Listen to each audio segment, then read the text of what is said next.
तो चलिए आज के वीडियो में हम फिर से हल करेंगे प्रश्नावली 2.3 के 2 नंबर क्वेश्चन। पहला क्वेश्चन को हल कर दिए थे और दूसरा क्वेश्चन वही करना है काम हम लोग को।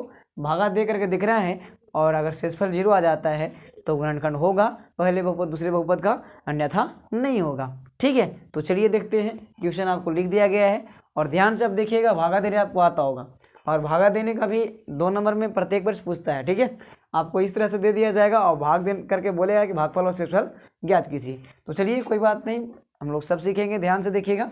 आइए सबसे पहले क्या करना है कि एक्स स्क्वायर से भागा दे करके इसमें देना है भागा। एक्स स्क्वायर से 3x⁴ में भागा देना है। तो कुछ नहीं, कुछ भी दिमाग आपको लगाना ही नहीं है, आराम से क्या करना है कि एक्स स्क्वायर से भागा देना है ना। तो देखिए यहाँ पास कोई अचरमान तो नहीं है नीचे में ना, तो देखिए 2 पावर यहाँ 4 पावर, मतलब 2 पावर से 2 पावर खत्म। तो आपके पास बचेगा 3x⁴ बचेगा ना, बिल्कुल बचेगा। ठीक है, आप जानते हैं कि बेस समान होने पर भागा पावर घटता है। ठीक है ना, चलिए तो वही घट गया। तो कितना आ गया 3x⁴। तो इसी चीज़ को यहाँ लिख दिया जाता है 3x⁴ ना। चलिए आप प्लस लिख भी सकते हैं यहाँ पास और नहीं भी लिख सकते हैं, कोई दिक्कत नहीं है इसमें। ठीक है, चलिए तो सबसे पहले इसका काम तो खत्म हो गया 3x⁴ का। चलिए अब बात आती है कि ये सब का क्या करें। तो ये सब को गुना करना है और क्या करना है। चलिए तो पहले 3x को करेंगे 3x² से, तो 3 3 पहले तो 9 हो जाएगा, प्लस प्लस का प्लस 9।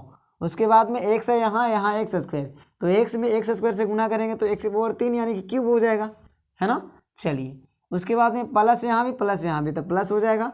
और 1 में करेंगे 3x² से गुना तो 3x² ही आएगा।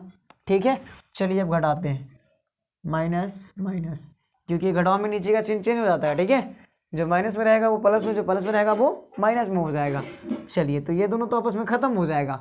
लेकिन यहाँ देखिए, यहाँ -9 यहाँ +5, तो घटना चाहिए ना, बिल्कुल घटेगा।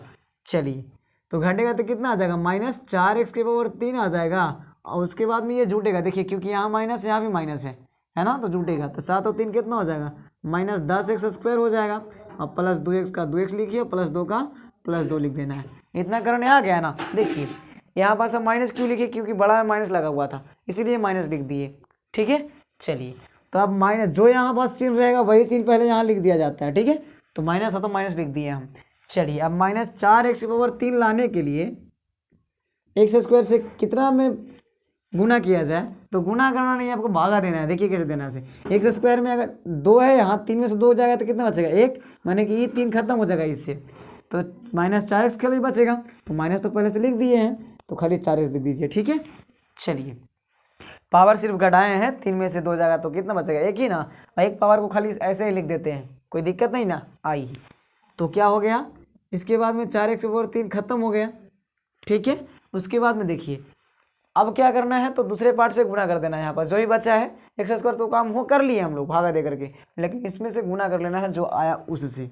चलिए तो यहाँ 3x और यहाँ 4x, तो आपको पता होगा कि प्लस गुना माइनस बराबर क्या होता है, माइनस होता है। और चढ़ती है ही 12 x² हो जाए, क्योंकि x यहाँ भी x यहाँ भी, तो x⁴ गुना x⁴ बराबर x⁴ 2 होता है।